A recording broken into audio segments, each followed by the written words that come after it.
All right, guys, happy Tuesday. We are now at that critical phase of every election where they start rolling out the Hitler rhetoric. When there's nothing left in the arsenal, you start hearing people make the Hitler comparisons. And I'm about to show you guys, in case you have not seen it, the most extraordinary segment plausibly ever produced in the history of MSNBC News. It is that extraordinary. And it's, of course, coverage of Trump's rally at Madison Square Garden. Plus, you may have heard that Tony Burke, Australian minister, made good on his promise and banned me from Australia. Well, we're going to talk about that today, and I'm going to give you some more deets. But first, I'd like to briefly discuss Kamala's mother a little bit more and the Indian caste system. So welcome back to Candace.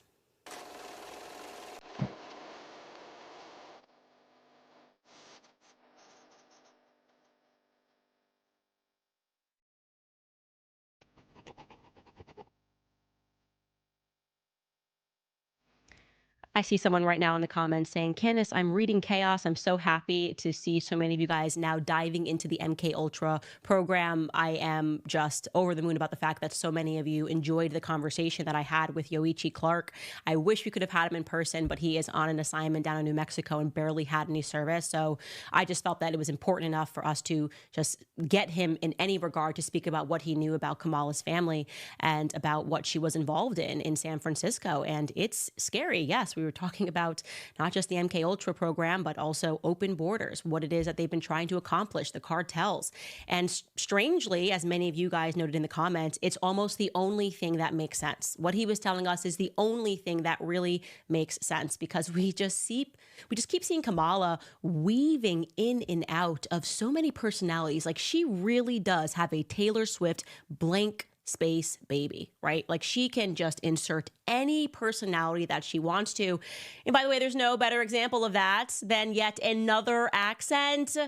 I genuinely don't believe people when they message me. I'm just like, I feel like I'm being trolled. I think all of my friends are liars when they text me and they say Kamala wrote out another accent, because I just don't think it's possible. We only have a few days until the election. And yet she did. And this time she became a black preacher down in, I don't know, let's just say Louisiana. Let's say she became a preacher from Louisiana, Texas. I don't know, but just take a listen to the latest Kamala personality. Weeping may endure for a night, but joy cometh in the morning. The path may seem hard, the work may seem heavy, but joy cometh in the morning, and church morning is on its way. I don't even I'm tired, guys. I am tired. But as joy cometh in the morning, I suppose, I don't see how this is legal. She has to go to prison for like 30 days or something. I feel if you guys elect me dictator of the United States, I promise you, absolutely promise you, that sort of a thing, 30 days in prison, no questions asked. She just can't keep doing this. And I keep saying that she just can't keep doing this, but apparently she can't keep doing this because she does just keep doing it. It's just remarkable. It's just no shame. It's like she's just seen a movie and she's joy cometh in the morning. Joy cometh in the morning. What is happening? And you guys, as we have determined on this show very much, and I'm so proud, I just want to say to the black men out in America, every award to you guys, hats off this year, because as she got caught on the hot mic, she just can't get black men to vote for her, as she was telling Gretchen Whitmer, who is a monster, by the way, herself, but we'll get into that another day. I'm going to be doing everybody's genealogy. This is my new thing. I am 23andMe. But we know that Kamala Harris is just not black. She's not black, and I don't care how you want to slice it and which way you want to break it down. There is no African in this woman's blood. We cannot find a single shred of it in a person in her lineage, and we're back in the 1700s. Like, we're still pulling together documents, putting together stories. We have tons of questions that we're trying to fill. Now, if you're thinking, but Candace, she very clearly has color. Well, yeah, we feel certain that that color can be traced to her Indian roots. So throughout this entire process, obviously, I have been very focused on Donald Harris's side of the family, because that has been the shadiest side of the family. And because I had people that were in that family who were not shady messaging me and saying, hey, she's lying about this, she's lying about that. This doesn't make sense. I've never heard of this. You know, Donald was very involved in Marxist groups. He was very underground. He had tons of money. His dad had money, and yet she's pitching herself as this middle-class person. But throughout this entire process, so many of you guys emailed me about her mother's side, and I kept being like, next week, we're going to get to it. And I truly just couldn't, like, it's like I didn't have enough time to allocate to both sides of the family.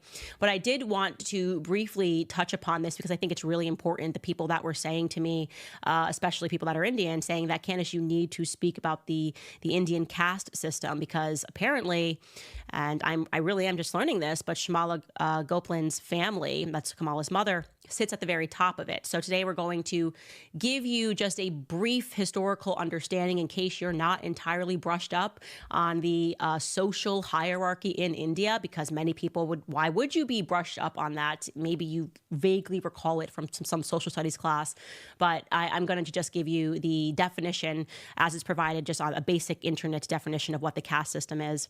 It says, it's quote, India's caste system is a social hierarchy that has been in place for at least 3,000 years. It categorizes people into social groups based on ritual purity and is passed down through families. The caste system affects a person's social life, including their profession and who they can marry within society, okay? So what you need to know is that the caste system is made up of essentially 4 main categories. The highest ranking are the Brahmins. Historically, those were the priests and the teachers. And then it's followed by the Kshatriyas, which are the warriors and the ruler class. And then the Vaisyas, which are the traders and the merchants. And lastly, the lowest ranking of the caste system would be if you came from the Sudra, and that would make you a laborer. So Kamala's family are of the Brahmin caste at the very top. And many of you pointed to the fact that Harmeet Dillon, who has been a patriotic lawyer, a warrior for America, really, recently sat down with Tucker Carlson and discussed this heritage. And obviously Harmeet Dillon would know this, given her background, discussed this with Tucker Carlson. Take a listen. How did she pronounce her first name? And I ask because she's on video pronouncing it Kamala and Kamala, 2 different ways. So I remember her putting the emphasis on the second syllable. So it was like Kamala. Kamala. Kamala was how she pronounced it. Not Kamala. Not Kamala. Kamala is actually how Indians pronounce it. The name derives from the word for lotus in Sanskrit, which is komal. So really? Yeah. And so, you know, that is how you're supposed to pronounce it. Is it a conventional name? It's a conventional name, absolutely. And it's a Brahmin. She's from a Brahmin family. Her mother is Brahmin, and so, you know, high caste Brahmin. background. I thought she was oppressed. Well, she's a shapeshifter, like I said. So although, you know, I saw an explanation in one of these liberal publications trying to explain how throughout most of her career, she's passed as African-American and not mixed race because, of course, not until Tiger Woods became prominent did people parse out their differences in their racial background. So, you know, it was suggested that she had to pick one or the other early in her career, and she largely identified as African-American. And so she really focused on the African-American community in San Francisco. She identified as African-American. Did she live in a black neighborhood? Did she live in Hunters Point? She did not live in Hunters Point. Oh, she yeah, didn't. no, she lived in a nice condo in the South of Market in the ballpark area. Right, yeah, absolutely. But she was, quote, focused on the African-American. She was focused on the African-American community. And she was. I don't know why Tucker's laughing. She was. She began locking up tons of black men, and which obviously we have been told now multiple times from Judge Joe Brown. We learned this from Yoichi Clark, the journalist, that she did have a particular focus on locking up black men for lowly drug crimes so that she could protect the people that were at the top of the cartel. Allegedly. That's what we were told, again, from a journalist, and I'm going to take his word on it. But it's fascinating to hear that, and I think Harmeet really nails it when she describes Kamala as a shapeshifter. And what exactly does it mean to say that you have a focus on the African-American community? Like that suddenly transforms you into an African-American. And we have shown you in the past that she quite literally said she was an African-American. That is just a lie. It's an objective lie. And shame on all the people who don't have the courage to call her out on that, who purport themselves or present themselves rather as leaders, right? They're the people that do the most to be gatekeepers and say, well, this person's not black enough. Candace isn't black enough because she's supporting Trump or she's a Republican. And yet when they're sitting across from Kamala Harris, they don't have the courage to simply ask her about her race, why she describes herself, which relative of hers has any African in them. And she won't be able to answer the question because that person does not exist, okay? Now, something that I was not aware of was how seriously the caste system was taken. And I did remark that in the past, Indians were saying, Candace, you just can't marry outside of your caste system without reaping some severe consequences, social consequences, meaning that you would be disowned from your family. And my husband was telling me about that as well. He was telling me about someone that he was friends with who had a relative who quite literally got disowned because he was Indian and he married someone who was Irish, and it was outside of they were at the top of the caste system, and the entire family just disowned him. So what's really interesting to think about is the context of Kamala's life in that way, or rather her mother's life in that way. What's also interesting and something that we recognize is that the mainstream media has really gone above and beyond to essentially wipe history for Kamala, recent history for Kamala, to make her a more viable candidate.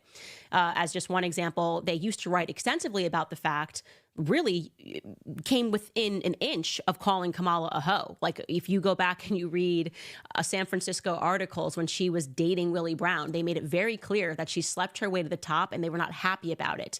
Now they absolutely clutch their pearls and call it misogyny when people mention it. When people mention their reporting from the past, they're like, oh, how dare you? It's because she's a woman. You're a misogynist.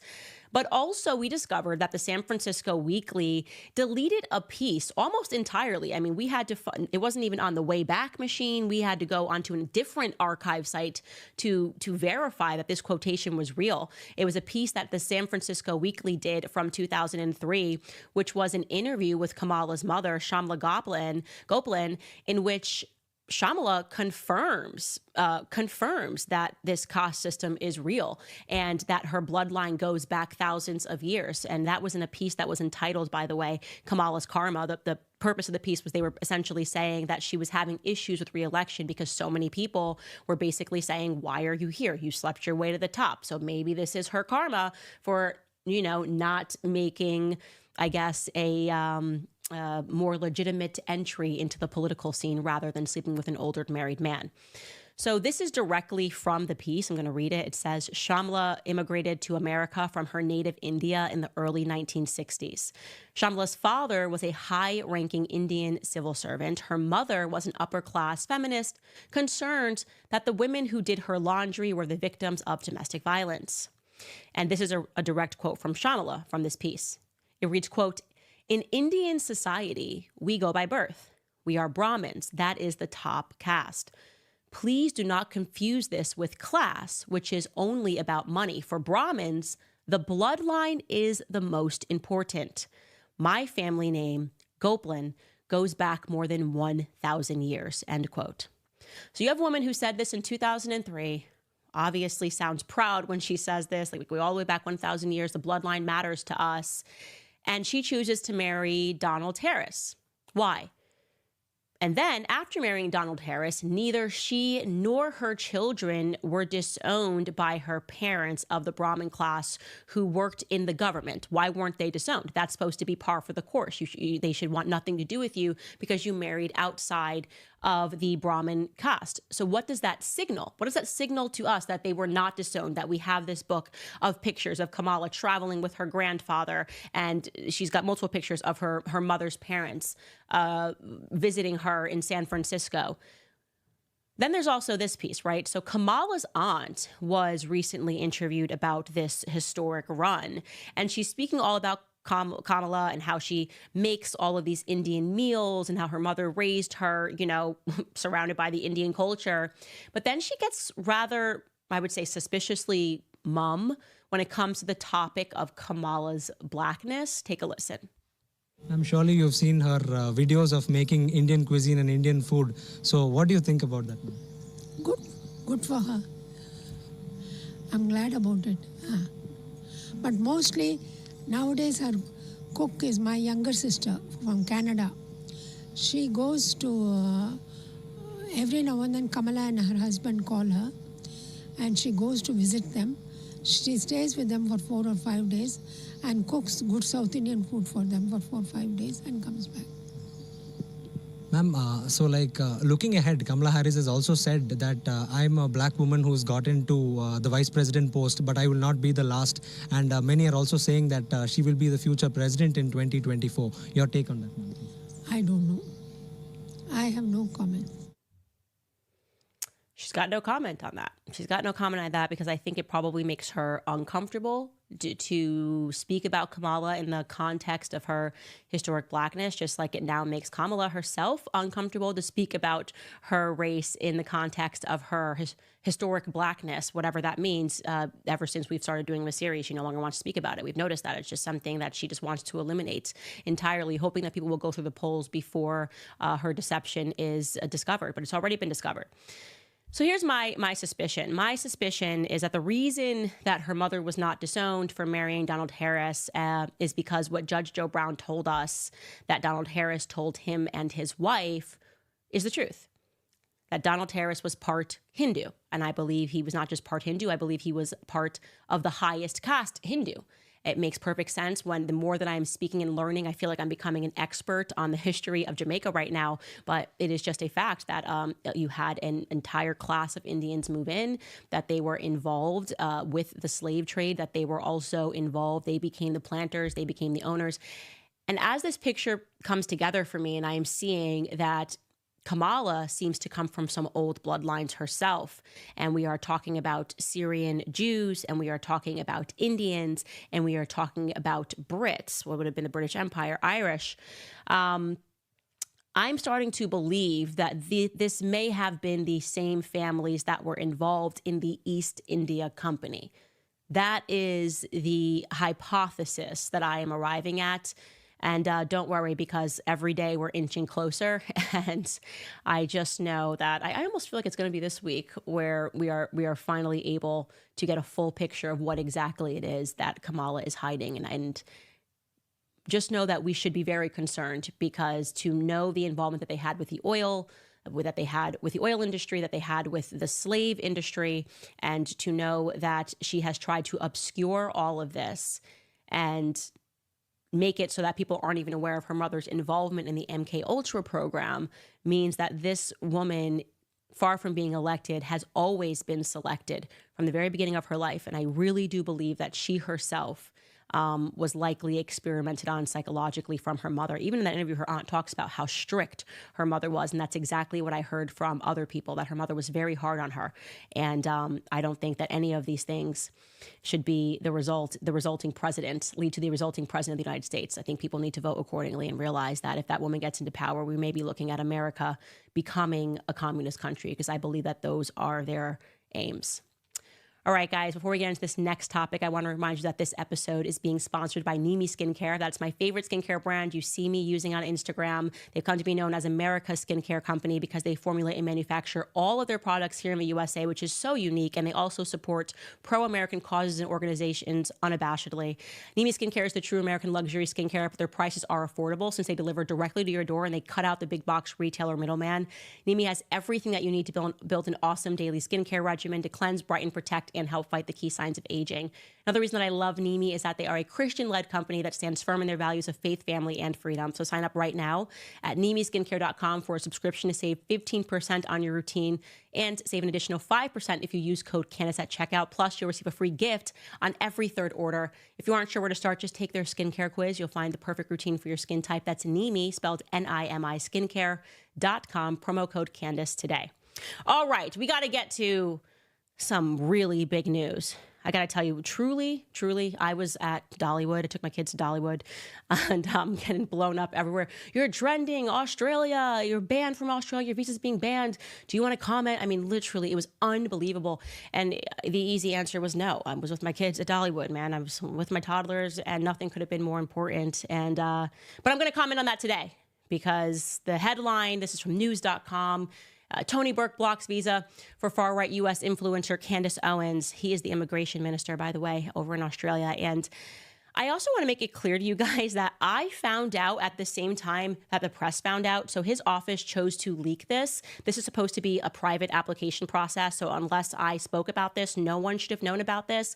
But they chose to leak this, which I think is absolutely stunning. But listen, like I've been kind of stunned throughout this entire process, obviously, because Tony Burke, before we had even applied for a visa, said that if she applies, we're going to reject it. And I just am very interested in the process, I guess, just what goes on in this country, which is supposed to be, supposed to be a free country, I assume. But I guess the immigration minister can unilaterally make these sorts of decisions. Listen, I want to be careful here because I actually don't want to stoop to his level. I want to kind of take the approach of speaking about what's actually going on here because it's quite serious. It is quite serious when you have a person who says that the reason that I am not allowed to travel to Australia, never been in trouble in my entire life. I have traveled to, I was literally in Tokyo 2 weeks ago. I've traveled all over the world. Literally just all over the world, from China to Tokyo to everywhere, Hungary to Croatia to Italy to France. I mean, you name it, down to South America. I've been there and I've just never been in trouble. And yet the reason that he gave to the public was because I had the capacity to incite discord in almost every direction. The quotation he gave back in November was, from downplaying the impact of the Holocaust with comments about Mengele through to claims that Muslims started slavery, Candace Owens has the capacity to incite discord in almost every direction. Okay.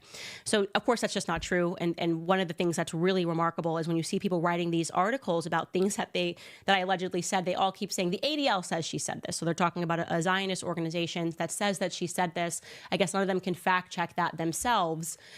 They just want to give an excuse to the public that this was somehow done legitimately. And of course, there is not a single, they cannot produce a clip of me talking about Joseph Mengele because it doesn't exist. They literally cannot produce a clip of that. I have no idea how it is that you are alleging that I am like both anti-Muslim and anti-Semitic. Again, all of this is to just make a statement to try to present me as some very scary person akin to Adolf Hitler. And we've seen this before, okay? We've seen this before. I always talk about the Hitler hoax. When you get to the point where people start saying or trying to make you believe that there is someone out there that supports Adolf Hitler, like they got on a stage and they got up and they were like, Joseph Mengele is great and Hitler's great, you know that you are dealing with someone who is intentionally lying. And a perfect example of that was when I debated Rabbi Shmuley and he recycled the Hitler talking point, which the ADL has recycled for years, saying that I once got up on a stage and I supported Adolf Hitler. And Piers Morgan slapped it down in one of the most beautiful manners that I've ever seen live on TV. Take a listen. I want to jog your memory on that. And when she said in 2018 that she has no issue with Hitler because he was a nationalist, but then he wanted to go beyond her borders, even then we didn't call her an anti-Semite. That's an absurd thing to say, that you had no issue with Hitler. Hitler, even domestically by then, had enacted all the Nuremberg laws. There was already the November 9th, 1938 pogrom that we called Kristallnacht. And she said, just to clarify, let's take these one at a time. What do you believe she said about Adolf Hitler in the clip you're talking about? She said that there was no issue with Hitler except for the fact that he went beyond his borders. If he was a nationalist, that would have been enough. Let me play the clip. It's domestic. No, but even then, no. But my point is, no one called her. My point is, in the interest of fairness, I'm going to play the clip so that viewers who've never heard it can hear what actually got said. Yeah, I agree. I actually don't have any problems at all with the word nationalism. I think that it gets the definition gets poisoned by elitists that actually want globalism. Globalism is what I don't want. So when you think about, whenever we say nationalism, the first thing people think about, at least in America, is Hitler. You know, he was a National Socialist, but if Hitler just wanted to make Germany great and have things run well, okay, fine. The problem is that he had dreams outside of Germany. He wanted to globalize. He wanted everybody to be German, everybody to be speaking German, everybody to look a different way. That's not, to me, that's not nationalism. So in thinking about how it could go bad down the line, I don't really have an issue with nationalism. I really don't. I think that it's okay. It's important to retain your country's identity and to make sure that what's happening here, which I think is incredibly worrisome in terms of the decrease in the birth rate that we're seeing in the UK, is what you kind of want to avoid. So I don't have I have no problems with nationalism. It's globalism that I try to avoid. So Candace, on that specific point, would you say that Rabbi Shmuley has categorized it correctly or not? He's just openly lying, and that's why he didn't want you to play the clip. I was in the UK, by the way. I was at the Royal Mobile Club. There were Jewish journalists in the room, and nothing was written about it until months later when somebody was working on a hit piece about me. I was answering a question when they were saying, how can we just embrace the word nationalism when it sort of has this dirty feel? And I was just essentially saying that I actually don't have an issue with nationalism. I think it's totally fine to be a British nationalist, to be an American nationalist. And the problem is that it's wrongly attributed. That word, I think people instantly associate it with Adolf Hitler. And I would argue that he wasn't actually a nationalist because obviously he invaded Poland and he went beyond German borders. I didn't even mention Jewish people. I didn't mention the Holocaust. And suddenly you have people like Rabbi Shmuley who are pretending that I got up there and I defended Adolf Hitler. Memory on that clip is because it's really important to see how these lies are formed in the media. And I know and I trust my audience. They know better than to think that I would ever be on a platform like saying Joseph Mengele or Hitler was great. But I routinely see this as the strategy. And you have Rabbi Shmuley up there, who is a representative of, Zionist cause. The amount of times that he lies, and these lies are then backed by the ADL and other groups, and journalists will circulate these lies, which is essentially taking me out of context to make it seem as though I was like committing this great evil. And it just begs the question, if you are on the side of righteousness, if you truly are speaking about someone who is evil, why is a lie required? Why is it necessary for you to continually take people out of context? And if I truly did say that, then you would probably rest assured that if I showed up into Australia, people wouldn't be attending my shows. They wouldn't be attending my shows. People would actually be legitimately outraged because the majority of people, the overwhelming majority of people, would never go out and truly support someone who says, yes, Adolf Hitler was just an amazing person. And so when I'm reading through the reasons listed and nothing said is true, like he cannot produce the clip about Joseph Mengele, as I said, because it doesn't exist. He just says, ADL said she said it. Rabbi Shmuley says she said it. Therefore, she must have actually said this. What you are seeing really take shape is that people don't want me to get in front of an audience. The audience understands what the reason is. We all know what actually happened in Australia. What happened in Australia is really kind of has been in the story of this year, which is that I am not comfortable with the amount of death that is taking place in Palestine. And the Zionist media empire is very powerful all around the world. And they essentially say, if you do not kowtow or at least stay mum, so you either got to be out there and pretending that you don't see all of the Palestinian children that are being blown up and killed on your X feeds. You can choose silence or you can choose support. But you cannot just be reasonable and say, I'm not okay or comfortable with that amount of death. And that's where I'm at. I've made my bed. I've chosen to lie in it. Okay, Candace, you're going to lose your job. Okay, check. I accept that. Because to me, I'm not going to remove my humanity for money. It doesn't work for me. It doesn't work for me as a Christian. And so the next consequence is we want to make her feel isolated. We want to make her feel that she is alone, that she's not allowed to go out. She's not allowed to travel now unless she supports or shuts up about what's happening to these innocent children in Gaza. That this is like the next step. Oh, we'll take away your YouTube channel. They did that. The Zionist group or whatever it was called on X said, let's lead the charge and mass report and get her demonetized on YouTube. I said, okay. I accept that because once again, I'm not a person who can be bought for money. I said what I said, and I said it 10 toes down. I am not comfortable with the amount of death that is in Gaza. That's it, okay? That is the reason that the Zionist Federation of Australia has come after me. That is the reason why they are putting together a list of things that I never said to try to convince the public that what is being done to me is righteous in some way. And so I just wanted to fully express to you, to every person that's listening, that I have not changed my opinion. There is no amount of money that you can take from me, no job that you can strip from me, no threats, no made-up quotes that you can say about me that is going to change my mind about the things that I am seeing.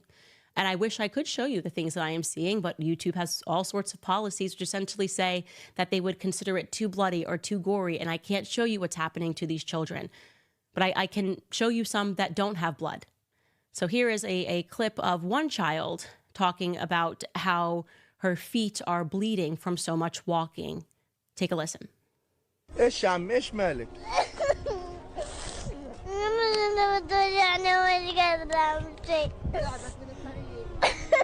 من ايش تبكي؟ عشان من أعرف من أنا دم وتنزل كل يوم من دم. وين رجلك مليانة دم؟ فيها دم يعني انت تعبانة من المشي؟ بعرفش وين احنا رايحين. يلا ربنا مساعد ان شاء الله. ربنا مساعد. I have seen children starving. I have seen children with their limbs missing. I have seen more children crying than I would ever care to see. Here's another child crying in fear as he carries his own baby brother while fleeing a bombardment. Take a listen.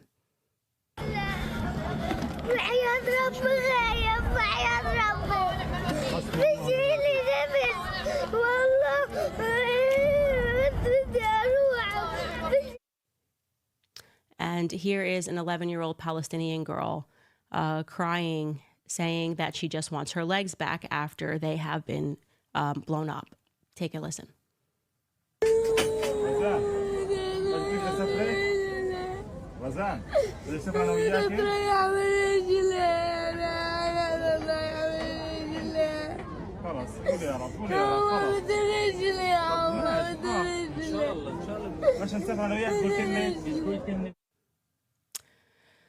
So the determined punishment for me for not turning a blind eye to this, for not being a coward and pretending that I just don't see it. The determined punishment has been harassment, has been I'm going to take away your money and I'm going to ruin your reputation. I'm going to have journalists that are Zionists try to essentially assassinate your character online. I have accepted that because I think that is a way easier punishment to accept than what these children are accepting on a daily basis. You cannot tell me that what took place on October 7th makes the stuff that I have been watching for now over a year on my X feed okay. It doesn't make it okay. Okay, this is, to me, basic humanity. And like I said, I have made my bed. I have laid down in that bed, and I find it to be quite comfortable. I find it to be the correct thing for me to do, is to side with humanity, to hear those children screaming, and to accept my punishment that I may not make it to the Sydney Zoo. So, Candace, you may not be able to hold a koala at the Sydney Zoo. That's my punishment. If that's what Tony Burke feels that he wants to dole out onto me, I fully accept it. But I will never be a person that will kowtow to money. I know that I can't worship both. I am not a castrated Christian. I am just a Christian. And I know that any person, country, group, or lobby that can do this stuff in broad daylight and have the entire media back them up and harass the people who have a humane response to that, I know that that's a great risk to my children's future. Because what if that group decides that America is the enemy? What if it's my children that are losing their legs and crying? What if it's my children that are holding one another after their parents have been killed? I choose to speak up on it. So I just wanted to make sure that every person knows that despite me being fired, demonetized, spoken ill about, I haven't changed my position. And not only that, but the bigger deal, and this is why they do these sort of petty acts of vandalism. That's what this really is, a petty act of vandalism. No one's worried about me coming to Australia, is because they're angry that they've put this narrative out about me and my listeners haven't accepted it. They're angry that despite everything they have done to destroy my character and to beat down my will, that I'm still happy, that I'm still smiling, and that I'm still at the top of the Spotify charts. So you may be rejecting me for siding with humanity, but my listeners reject you. They reject your narrative. They know that you're lying about me. And I'm proud of them, and I'm proud of me. And that's all I'm going to say about that.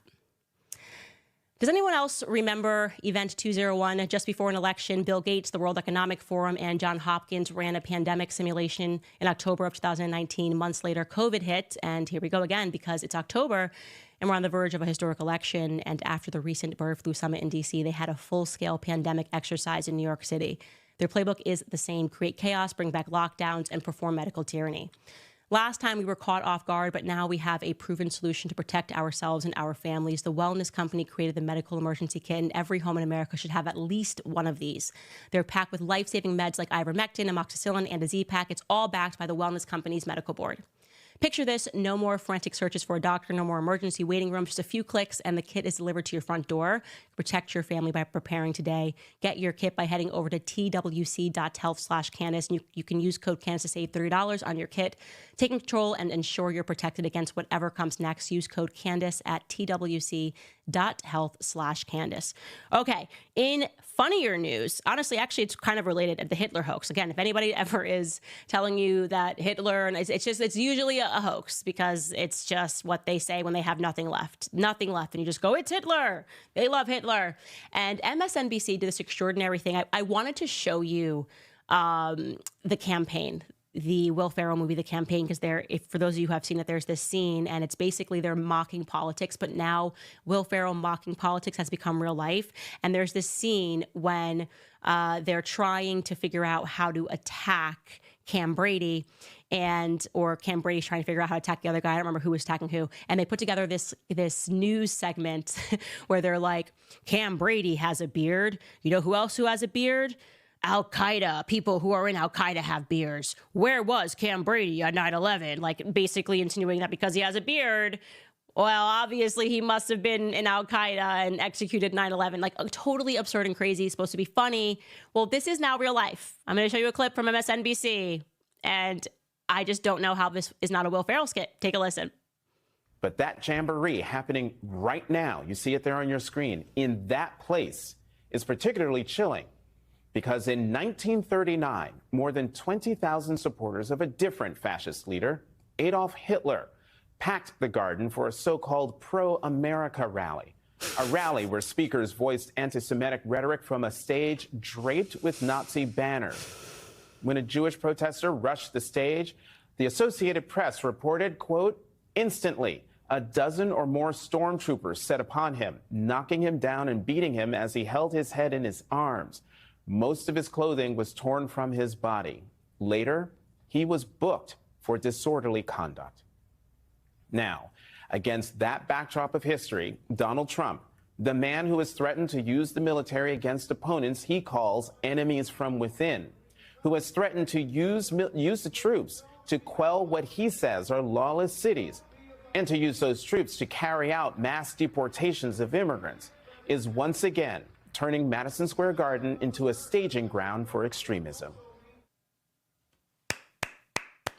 I mean, that is extraordinary. Give that guy every award. I'm just going back in history and you're like, you know who else was at Madison Square Garden? Hitler.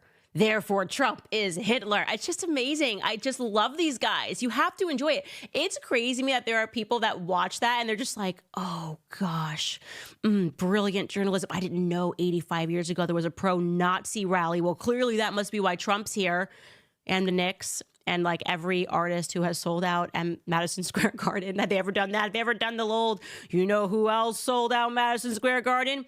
Hitler supporters. It's amazing. I'm sorry, but it is absolutely amazing. It deserves our respect and our attention. So kudos to you, MSNBC, for really giving me such a chuckle. I mean, there's nowhere you would go, but you can sense their panic here that nothing's really working and Kamala is struggling right now. And so they gotta go all the way to the wall here and just throw out the Adolf Hitler line. So that's where we are at in this election. Not much long to go now. This is why they're saying that Kamala should go on Joe Rogan. Now, obviously, Trump went on Joe Rogan. It was huge. It's currently at 38 million views. I mean, insane. And he made the offer to both campaigns, so he wasn't trying to tip the scales in any way. And Kamala Harris, I think initially people had thought that she had passed on doing the podcast, but Joe Rogan actually clarified that she hadn't. He tweeted this. Also, for the record, the Harris campaign has not passed on doing the podcast. They offered a date for Tuesday, but I would have had to travel to her, and they only wanted to do an hour. I strongly feel the best way to do it is in the studio in Austin. My sincere wish is to just have a nice conversation and get to know her as a human being. I really hope we can make it happen. So you can see really is they're trying to say, we said yes to this, but they want to do it under their own terms. And they know that she can't carry a long conversation. She's just not all there. This isn't. I'm starting to wonder whether or not Joe Biden was competent compared to Kamala Harris. That's where she's got me at right now. I hear her speak and do stuff, and I'm like, man, maybe we had it made with Joe Biden. Like, did we complain and now we're stuck with Kamala Harris? We got nothing going on upstairs but that blank slate. And so I think obviously they want to be able to manage the situation. They want to be able to essentially pull her out of it, and they think an hour tops. But Joe Rogan, when you go on it, I've been on it, it's like 3 hours, and she just can't do that. And they also don't want him to be in his environment. They're trying to move it into her environment, trying to make her more comfortable. And they'll probably have all the people in the room, like we heard Brett Baer say, where they were like, last question, and they can pull at any time. And it's not the way it's going to work if she does Joe Rogan. I think she's going to pass on it. I really do. We'll see. I hope she doesn't. I would love 3 hours of Kamala Harris content. I don't even know how many accents we possibly get. Could you imagine? We would at least get 6 accents. And I want that. I want that for us. I want that for her. So please, Kamala, if you're listening, I know your team is watching every episode because you're terrified. I'm getting close here. Please go on Joe Rogan and give it all to us, every accent you got. All right, guys, before we get into your comments, I want to remind you about Pure Talk, because these big wireless carriers want to limit you and your choices when it comes to a data plan, basically forcing you to buy a ridiculous amount and a ridiculous expensive unlimited plan. In today's economy, now is the perfect time to stop overpaying for data that you are never going to use. If you want to choose how much data you actually want, then you should make the switch to my cell phone provider, which is Pure Talk. For just $25 a month, you'll get unlimited talk, text, and 5 gigs of data plus a mobile hotspot. So stop overpaying for wireless and get America's best 5G coverage with Pure Talk. Switching is so easy. There's no contract, no activation fee. You can even keep your phone and your phone number.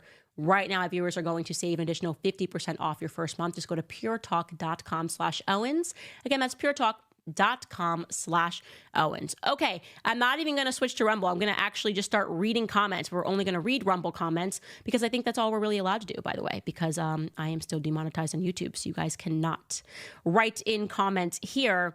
All right, here is what we've got. Hey, it's Zach writes, when Kamala was talking about praying every day, sometimes twice a day, she literally doesn't understand Christianity. Meanwhile, the real Christians are praying without ceasing. That's another thing. What is she? Like, what actually is Kamala's faith? Has anybody asked her that basic question? They're just refusing to ask her anything about her personal life. And that's kind of a very important question. Like, is she purporting to be a Christian? What is she, Kamala? What are you actually? What is your faith? Do you and Doug share a faith? Are you Hindu? Has not been clear. Skitten Hun writes, hi, Candace, today is my birthday. I'm digging dirt in my greenhouse and being feral today. Thanks for keeping me company while I wrestle these rocks out of the dirt. P.S. It's pronounced Sheetin Hoond. Okay, thank you so much. Sheetin Hoond, happy birthday. And there's no better place to be than if you're barefoot and you're in your garden. I absolutely love that. It's so relaxing. You can't even explain it. Zach also writes, Candace, you have been a major inspiration for my dad and I to start our podcast and media company that we've always dreamed about. The way you fight for the truth against persecution is an example of Christ. I think I have it easy. I'm like, if this is my cross to bear, like what? I mean, I did want to hug a koala. I'm not going to lie. I did. I think koalas are really cute and I've always wanted to hug one, but I'm like, all right. Like, I did also maybe kind of want to fight a kangaroo. I see a lot of these videos are like jacked and like punch people. And I was like, maybe that'd be good content. But if I have to hang that up, I will hang that up. I Like Purple Things writes, found you when you started the Harris genealogy series. I'm addicted. I'm so depressed on the weekends without an episode. Also reading Chaos. Yes, I am so happy that more people are just being awakened to how evil our governments are all around the world. And when I say all around the world, I mean, like, even in Australia, I think a lot of people are like, oh, the Aussies. No, they're deeply upset by what's happening. They understand what they're going through right now. And when you start coming for speech, well, what happens thereafter is very scary historically, right? It means that they are trickling towards a communist nation. When you have people that say, I just elect myself a dictator of this, and it's against the will of the people, and it's against the will, it's not the will of the government. You're talking about one man who can make a decision like that. That's very, very scary.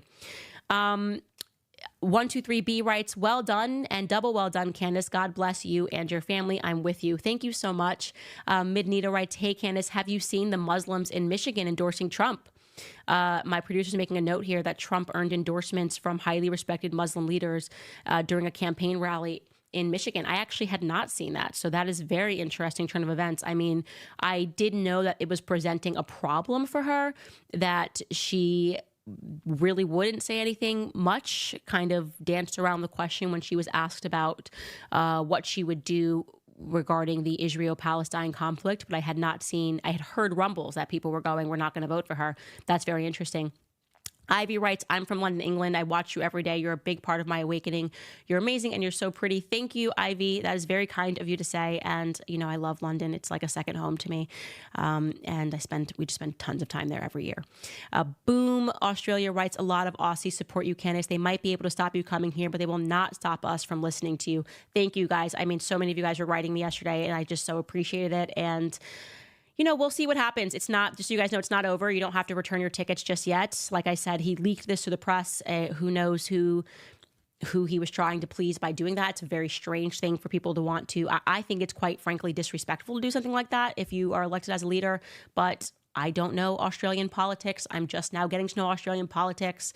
Either way, I think, like I said, that the cross that I have to bear is quite easy, and it's not going to be a situation in which I, turn the other way and start behaving according to the media rules. That's just not what I want to do. And I don't think that's what people want. I look at the charts and I see Tucker Carlson, Joe Rogan, Candace Owens, Theo Vaughn is also, I think, in the top 10.